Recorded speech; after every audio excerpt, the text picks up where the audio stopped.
Chapter 30. It was Holly. Her spiky black and white fur burst into the front room. Varjak went to the door to meet her, flushed with victory. But there was a look in her mustard eyes, a look of horror, that wiped the smile off his face the moment he saw it. "Varjak, it's horrible," she said. "We've got to get out of here." She looked up at the thick green windows, searching for a way out. What's horrible?" said Varjak, confused. "It's the vanishings. This is where they've all gone." She shuddered. "The man's not here, and I don't see those black cats, but there's a rude room upstairs with this big cage in it, and hundreds of cats in it. Only lots of them aren't." She closed her eyes as if she was trying to block out the memory. "Aren't what?" he said, afraid of the answer. "They're not alive." She looked more shaken than he'd ever seen her in the city. "Sorry to interrupt you, Varjak," said Mother, "but who is this?"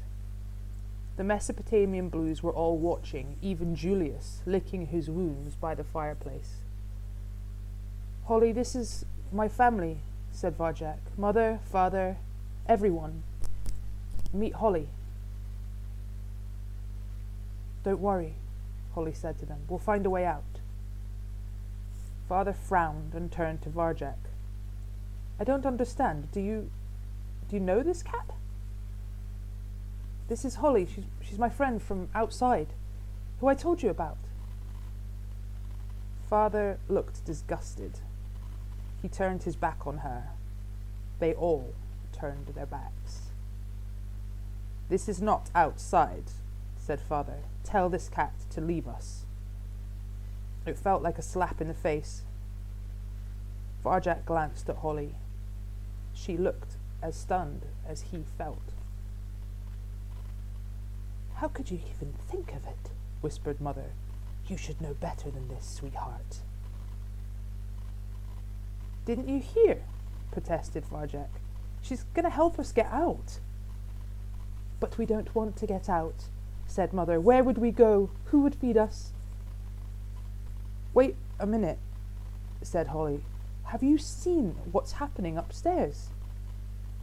If you're being fed, it's not for a good reason."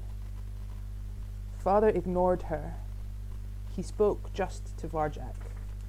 "We haven't been upstairs because of the black cats, but we know there are cats up there too." "You do?"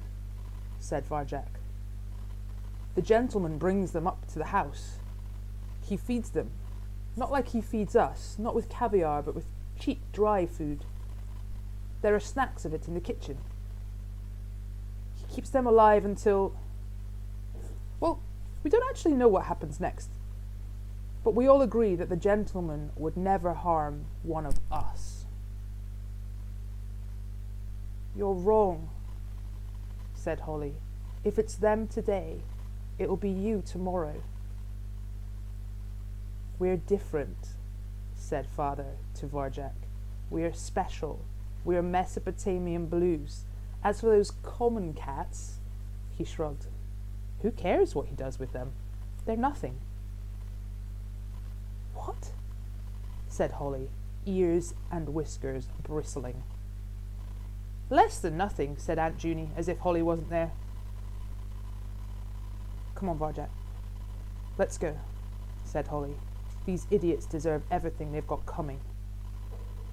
Her words made Varjak shiver. He didn't know what to do or what to say. He looked at Mother. "We know what we're talking about, sweetheart," she said in a gentle, reasonable voice. "We're not going anywhere." His head was spinning. Maybe they were right and Holly was wrong. The gentleman hadn't harmed them yet. Perhaps he never would. "But what about Holly?" said Varjak. "She's not one of us," insisted Father. Varjak looked at Holly. He looked at his family. There was a twisting, tearing feeling in his guts. He looked at Holly, the family, and Holly again. His insides were being ripped in half. It was impossible. "We need you here," said Jasmine. "You need me?"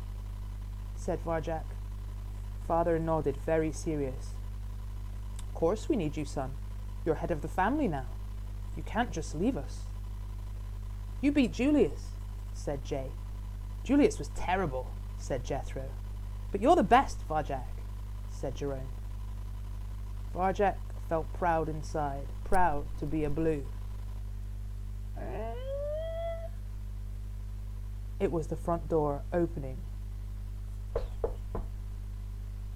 The gentleman entering the house.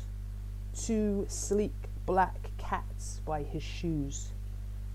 "Come on," urged Holly. "Now!" She cut towards the corridor. Varjak couldn't move. His mouth felt numb, like ice. He wanted to go with her, but how could he?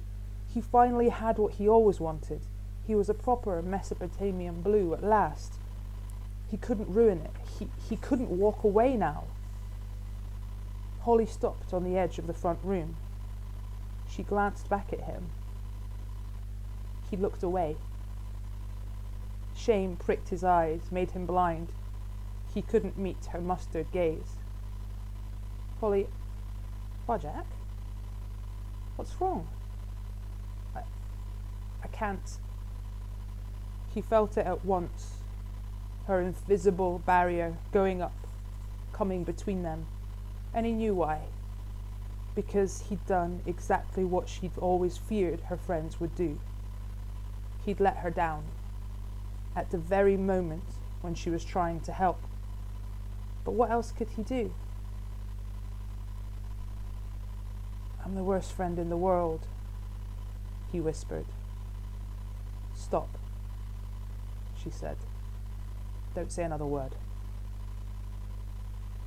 Varjak watched, frozen to the spot, as Holly bolted like she'd been burned, bolted away from him and towards the front door. The gentleman's cats were ready for her. In a blur of blackness, moving as one, they blocked her and flung her to the floor. Varjak's awareness spun into action, taking in their smooth, sleek power, their deadly speed. He'd seen everything in the city, even the fearsome Sally Bones, but these black cats were something else. The way they moved together so perfectly, their identical eyes, they were more like machines than anything alive. They had Holly trapped on the ground. His heart screamed at the sight, but how could he fight them both on his own? They'd destroy him, like they'd destroyed Elder Paw. He turned to the family for help, but they turned away. No one could look at him. The gentleman closed the front door. He stooped down to touch one of the black cat's collars and whispered something in its ear. It left Holly with the other black cat and marched up to the front room, where it stood blocking the way out. It stared at Varjak and the family with its black eyes, and its gaze fell on him. Varjak's awareness quickened with a strange, cold sensation. He took a step towards the black cat. Immediately it pushed him back. Varjak's hackles rose. "Don't, son," said Father. "You're bringing us into danger." "Just let them do what they want," said Mother, "and they won't hurt us." Varjak's mind was raging. After all they'd been through together, he'd let Holly down. He'd brought her here. He'd cost her the few moments in which she might have escaped. And now he couldn't even help her, because that would harm his family, and there was no way he could do that. He wanted to be a blue. He was a blue. He belonged with them, not her. Them. He looked on, powerless, as the other black cat dragged Holly up the stairs. She went without a struggle. There was no fight left in her. Varjak watched, silent, unable to move. The last thing he saw was the tip of her tail vanishing from view. It was like watching his own heart being torn out. She was gone. The gentleman went upstairs after her. The black cat who'd been guarding them followed at last, leaving Varjak alone with his family again. "That's my son," said Father. "I knew you'd do the right thing," said Mother. "What an ugly little cat she was," said Cousin Jasmine. Her voice sounded like milk. Sour milk.